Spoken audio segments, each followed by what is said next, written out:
Ma'am मेरा एक सवाल और है, जैसे महिलाएं होती हैं तो वो दिन भर काम करती रहती हैं और फिर जब उनको ऑस्टियोआर्थराइटिस, ऑस्टियोपोरोसिस होता है, उन्हें एक्सरसाइज के लिए कहा जाता है, वो कभी भी एग्री नहीं करती। उनका एक माइंडसेट है कि इतना काम करने के बाद हम थक जाती हैं, एक्सरसाइज करने की हिम्मत नहीं है, और दूसरा ये कि एक्सरसाइज ही तो है। हाँ, तो इसमें अंतर हम सबको समझ आता है, लेकिन फिर भी इस बारे में आप क्या कहेंगी कि जिनको ऑस्टियोआर्थराइटिस या ऑस्टियोपोरोसिस या डीजनरेशन है और साथ में मेनोपॉजल ट्रांजिशन भी है, तो ऐसे में उनके लिए एक standard protocol of exercise physiotherapy perspective से क्या उनको फॉलो करना चाहिए?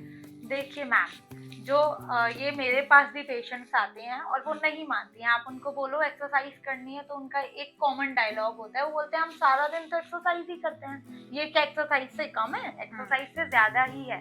बट उन्हें नहीं पता कि उनके जो कॉजेज हैं, जो नी पेन है, बैक पेन है, ये कहीं ना कहीं उस काम की वजह से ही आया है।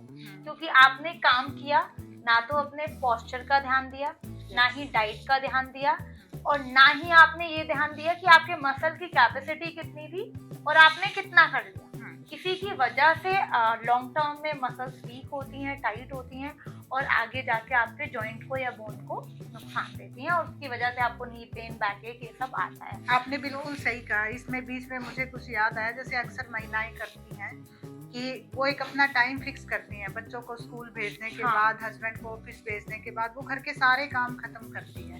उसके बाद सोचती हैं कि हम फ्री होके खाना खाएंगे। कुछ तो ऐसा भी करती हैं, तो यहाँ पर न्यूट्रिशनल डेफिशिएंसी। दूसरा वाला करती हैं कि उनका एक माइंड सेट है कि पहले सारा काम जब तक खत्म ना हो जाए ना, हम रेस्ट नहीं कर सकते।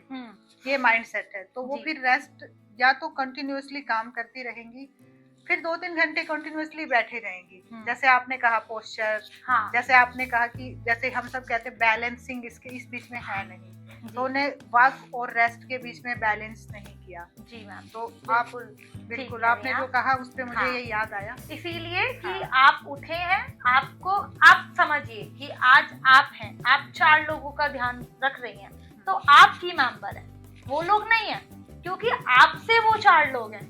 अगर आप 2 दिन, आप देखिए हमारे यहाँ महिलाएं बेबीज होने के बाद, ज्यादातर बेबीज होने के बाद मायके जाना भूल जाए। क्यों? क्योंकि उनके पास रिस्पॉन्सिबिलिटी है। ऐसा नहीं है कि वो दबाव है कि आप नहीं जाइए, उनको पता है कि मैं चले गई तो ये ऑफिस नहीं जा पाएंगे, मेरा बच्चा स्कूल नहीं जा पाएगा, मेरे सास ससुर को खाना नहीं मिल पाएगा। कुछ महिलाएं तो पति को भी बच्चा ही बना लेती हैं कि मेरे बिना ये ऑफिस नहीं जाएंगे, ये खाना नहीं खाएंगे, इनका कैसे होगा, वो भी रहता है। ओवर बर्डन ले लेती है कि नहीं नहीं ये भी मैं कर दूंगी, तुम क्यों करोगे, तुम मत करो। तो देखिए 2 चीजें हैं। सबसे पहले तो आप अपना ध्यान रखिए। कैसे रखेंगे? टाइम से डाइट लीजिए। आप औरों को नाश्ता करा रहे हैं, उससे पहले समय निकालिए, कुछ नाश्ता कीजिए। आपको भी एनर्जी की जरूरत है, आप खाएंगे तभी तो एनर्जी यूज होगी, नहीं खाएंगे तो आपके बॉडी में जो स्टोर्ड है वही यूज होगा, फिर कल को परेशानी आएंगी। और दूसरा, ओवरबर्डन मत लीजिए। जिसका जो काम है, जो आसानी से सामने वाला कर सकता है, आप उसको करने दीजिए, आप खुद पे मत लीजिए वो काम।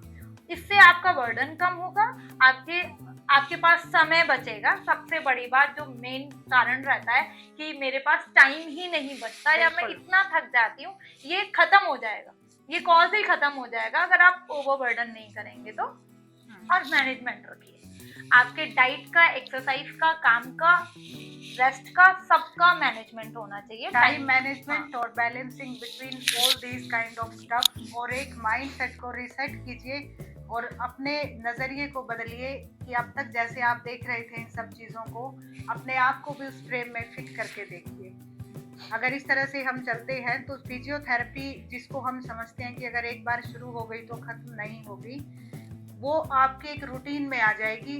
नॉट फिजियोथेरेपी सिर्फ एक एक्सरसाइज के तौर पर, एक रूटीन के तौर पर।